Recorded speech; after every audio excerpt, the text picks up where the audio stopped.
ఉల్లంఘించి అసభ్యకరంగా అవమానకరంగా వ్యవహరించిన పాడి కౌశిక్ రెడ్డి గారి విషయంలో ప్రత్యేకమైన చర్యలు తీసుకోవాల్సిన అవసరం ఉంది.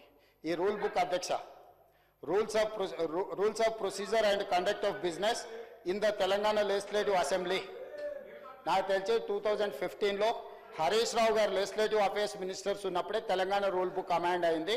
ఈ బుక్లో అధ్యక్ష page number 105 committee on ethics, ఈ రూల్ బుక్లోనే 105 పేజీలో committee on ethics 288 rule number, the committee shall examine every complaint concerning the unethical conduct of a member both within and outside the house referred to it by speaker or the house are taken by suo motu. దీన్ని తీసుకోవాల్సిందిగా అదే విధంగా మా legislative affairs minister request చేస్తున్నా.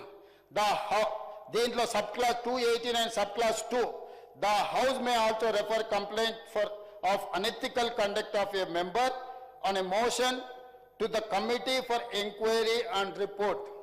అధ్యక్ష, నేను ఒకటే మాట, డైరెక్ట్గా మా సభ్యులు వారు చేసిన విధానాన్ని, వారు వ్యవహరించిన తీరును చూసి శాసనసభ సభ్యత్వాన్ని రద్దు చేసేయడని మా వాళ్ళు మాట్లాడి, నేను అట్లా నియమ నిబంధనలకు వ్యతిరేకంగా చర్యలు తీసుకోమని నేను అడిగాను.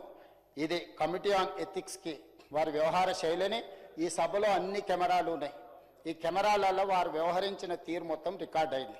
ఈ అన్ని ఆధారాలను ఈరోజు ఈ సభ ద్వారా మోషన్ మూవ్ చేసి లెజిస్లేటివ్ అఫేర్స్ మినిస్టర్ ఆ ఎథిక్స్ కమిటీకి మీరు రెఫర్ చేసి, ఎథిక్స్ కమిటీ ఇచ్చే రికమెండేషన్స్ మీద పాడి కౌశిక్ రెడ్డి గారి మీద చర్యలు తీసుకోవాల్సిందిగా ఆ కమిటీని కూడా, ఇప్పుడు కమిటీ లేదని వారు చెప్పారు, సమయానికి బాగా గుర్తు చేశారు అధ్యక్ష, ఎంబడే ఎథిక్స్ కమిటీని కాన్స్టిట్యూట్ చేసి హరీష్ రావు గారి సూచన మేరకు తక్షణమే ఎథిక్స్ కమిటీని ఈ సభ ముగిసే లోపల మీరు అపాయింట్ చేసి ఈ కేసును దానికి రెఫర్ చేయాల్సిందిగా ఈ సభలో ఒక సత్సాంప్రదాయాన్ని, రేపు భవిష్యత్తులో ఏ సభ్యుడైనా ఈ రకంగా బాధ్యతారహితంగా అసభ్యకరంగా అసహించుకునే విధంగా సీనియర్ సభ్యులకు అవమానం జరిగే విధంగా వ్యవహరిస్తే ఏ రకమైన చర్యలు తీసుకుంటామో భవిష్యత్ తరాలకు తెలంగాణ సమాజానికి ఒక దిక్సూచిగా ఉండే విధంగా చర్యలు తీసుకోవాలి.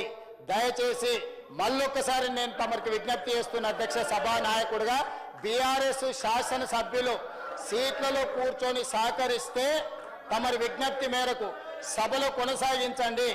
వాళ్ళు సహకరించకుండా ఒక దళితుడు స్పీకర్గా కొనసాగడానికి వీలు లేదు, అతను సమర్థుడు కాదు సభను నడపడానికి అని ఒక సందేశాన్ని బయట ప్రపంచానికి ఇవ్వదలుచుకుంటే సభ్యులందరినీ రాబోయే బిజినెస్ ఈ బడ్జెట్ సమావేశాలు మొత్తానికి వాళ్ళని సభల నుంచి సస్పెండ్ చేయాల్సిందిగా పాడి కౌశిక్ రెడ్డి గారిది కమిటీ ఆన్ ఎథిక్స్ కి రెఫర్ చేయాల్సిందిగా తమరికి విజ్ఞప్తి చేస్తూ అవకాశం ఇచ్చినందుకు మీకు ధన్యవాదాలు తెలియజేస్తూ సెలవు తీసుకుంటున్నాను అధ్యక్ష.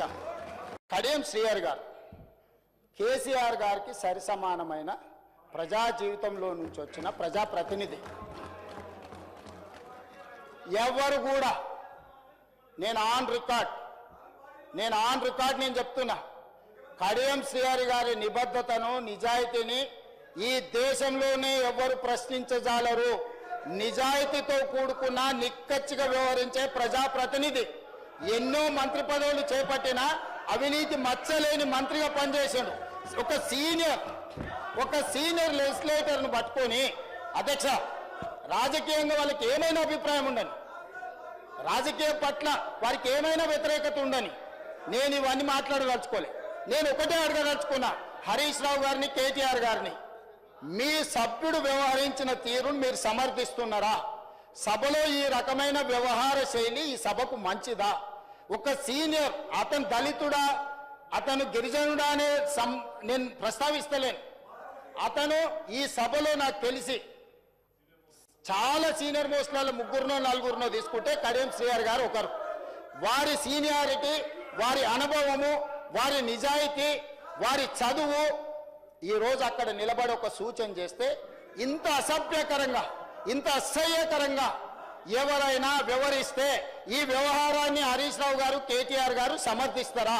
ఇది మీ పార్టీ విధానమా? ఈ విధానాన్ని మీరు ప్రోత్సహించదలుచుకున్నారా? రేపు కడియం శ్రీహరి గారికి జరిగిన అట్లాంటిది ఒకవేళ చంద్రశేఖరరావు గారికి జరిగితే మీరు ఆమోదిస్తారా? ఈ వైపులో కూడా ఉన్నారు, ఈ వైపులో కూడా అంతకంటే కండలు తిరిగిన వాళ్ళు ఉన్నారు. రాజ్ ఠాకూర్ ఉందా? రాజ్ ఠాకూర్ ఒకసారి నిలబడు. మా దగ్గర కూడా కండలు తిరిగిన వాళ్ళు ఉండరు అధ్యక్ష. తిరిగేసి ఆన్నే బోర్లేసి కొట్టనికి ఒక్కటేసారి తిరిగేసి కొట్టనికి ఉన్నారు అధ్యక్ష. కానీ ఇక్కడ కుస్తీలు కొట్టడానికి రాలే అధ్యక్ష. విఘ్నత ప్రదర్శించడానికి, అవగాహనతో మాట్లాడడానికి సభలోకి వచ్చినాం అధ్యక్ష. ఆకారం ఉంది కదా అని ఒక పెద్ద మనిషిని పట్టుకొని ఆ రకంగా అవమానించే విధంగా మాట్లాడడం, మీకు ఏదైనా అభిప్రాయం ఉండని, మీరు ఏ అంశమైనా ప్రస్తావించండి. కానీ ఈ రకమైన విధానాన్ని ఈ సభ క్షమిస్తే ఇక భవిష్యత్తులో ఈ సభలో కత్తిపోట్లు లేకపోతే కుస్తీల పోటీలు జరగాల్సిన పరిస్థితి వస్తుంది. దీన్ని ఇక్కడనే నిలువరించాలి, దీన్ని ఇక్కడనే నియంత్రించాలి అధ్యక్ష. అందుకే అధ్యక్ష, నేను చివరిగా నా సూచన, వాళ్ళందరూ చైర్లలో కూర్చొని చర్చలో పాల్గొంటే సభ్యులందరినీ సభలో కొనసాగించండి. లేకపోతే ఈ సభ్యుల్ని సభలో నుంచి రాబోయే 2 రోజుల్లో సభా వ్యవహారాలను నడుపుకోవడానికి వాళ్ళని సస్పెండ్ చేయండి అని చెప్తున్నా అధ్యక్ష. అదేవిధంగా